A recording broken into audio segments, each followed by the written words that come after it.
How to make decisions and stop being indecisive. Does it sometimes seem like you're the only one who doesn't know how to make decisions? When you're not confident about making a decision in life, it's tempting to just avoid them altogether. Perhaps you've become indecisive after a recent traumatic event, or maybe you've always lived in fear of doing the wrong thing. Regardless of the root of your indecisiveness, you probably feel frustrated and powerless. But what can you do to make things better, and how can you stop being indecisive?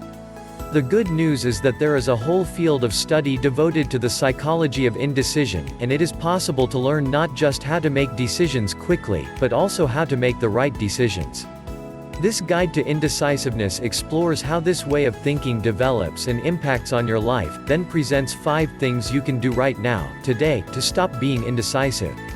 The psychology of indecision. Research into the psychology of indecision shows universally negative effects, with indecisiveness limiting your success in everything from your career to your romantic relationships.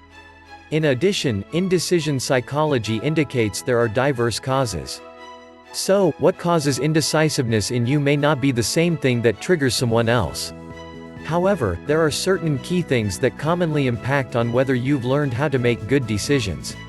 In particular, you may be trying to please people. You might think that if you let others get their own way, they'll like you more. If you get into the habit of letting everyone else go first when it comes to making a decision, you can almost lose the ability to make your own choices. After a slew of bad choices leaves you disappointed, you can lose faith in your own judgment. Modern society presents plentiful options. Whenever you want to decide what to eat for dinner, where to go on holiday, or what jacket to buy, you're bombarded by potential outcomes. Working out how to make up your mind can be that much harder when you're overwhelmed in this way. How to make decisions. Now that we've considered some of the basic contributing factors, let's take a closer look at how to stop being indecisive. We'll focus on 5 particularly straightforward but powerful techniques you can use when learning how to make good decisions in life. They all get more effective with practice, though you will typically start seeing results straight away. However, it's also worth noting that therapy can be useful in conjunction with these exercises, especially if you suspect that an underlying mental health issue, such as generalized anxiety disorder, might be playing a role for you. 5 ways to stop being indecisive. 1. Tune into your emotions. As an indecisive person, one of the first things you need to do is stop over-analyzing. This tendency comes from the fact you don't trust your gut. Consequently, if you work on tuning into your emotions more accurately, you'll develop finely honed intuitions that help you make choices without overanalyzing.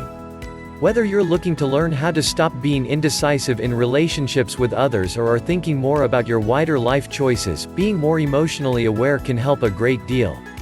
Of course, this may sound good in theory, but how do you reliably put it into practice? Try time limiting your decisions. For example, make a list of your options, then let your gut tell you how to rate them from 1 to 10. Go with the highest rated choice, and notice how often this is right. Prove the worth of your intuitions by making a list of 5 times in life when your gut was right. Cultivate generally broader self-knowledge by keeping a daily journal and reflecting on your emotions. Even just a page a day can help you tap into reflective and intuitive capacities that have been dormant or that you've ignored. 2. Learn to trust yourself. Pushing past a life of indecisiveness isn't just about trusting your emotions. It's also about finding your unique strengths and then figuring out how you can use those to help the decision-making process. If you're like most people who struggle with indecision, you might find it hard to inventory your strengths.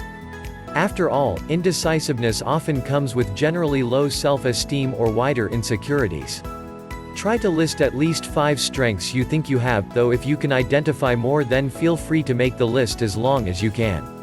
When you find it difficult, think of the strengths others have highlighted. Are you particularly creative, or do you have a way with words? Perhaps you've always had top grades at school. Alternatively, maybe you're praised for your sense of humor or your optimism. Next, think of at least one way that each strength could be used to facilitate better decision-making.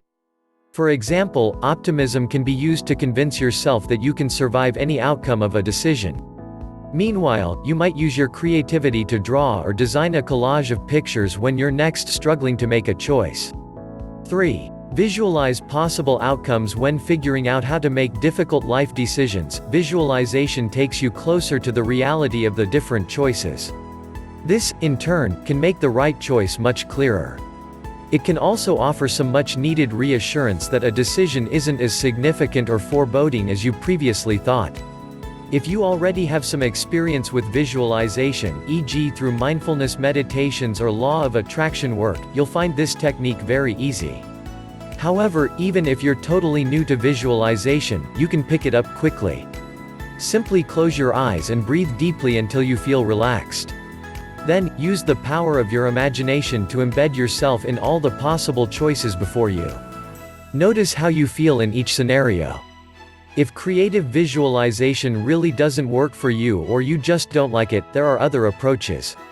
Drawing a mind map is another way of visualizing decisions, just in a more linear and logical way. You can use different colored pens and symbols to illustrate all the pros and cons of each choice. This process can really help you to make sense of information that has been racing around your head.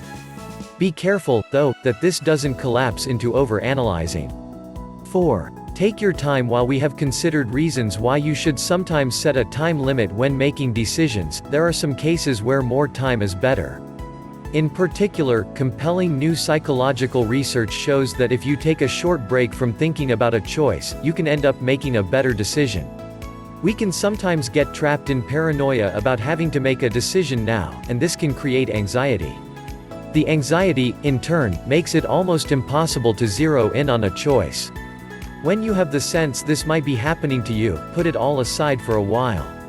It's good to give some thought to how you'll spend your time when taking a break from decision making. For example, it's no good if you just go straight to another stressful task, keeping your anxiety high.